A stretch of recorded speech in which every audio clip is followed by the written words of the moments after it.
Liberalization is the process of loosening restrictions or doing away with them altogether to foster economic growth.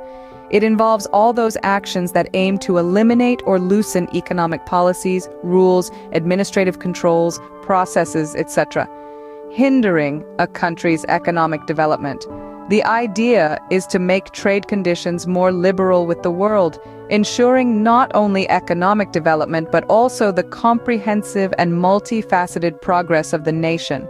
Moving on to privatization, it refers to the event or process of transferring the ownership of a business, enterprise, agency, or public service from the public sector to the private sector.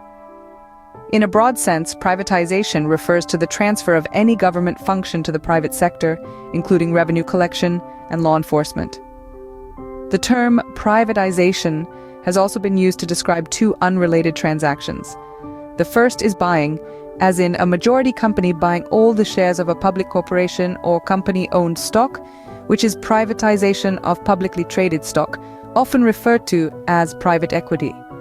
The second is creating a joint stock company by cancelling a mutual agreement of a mutual organization or cooperative. Finally, there's globalization. It is the process of transformation of local or regional things or events into a global scale. It can also be used to describe a process where people from all over the world come together to form a society and work together. This process is a combination of economic, technical, social, and political forces. Often, the term globalization is used in the context of economic globalization, that is, the integration of national economies into international economies through trade, foreign direct investment, capital flows, migration, and the spread of technology. In summary, liberalization, privatization, and globalization are economic strategies employed by countries to foster growth and development.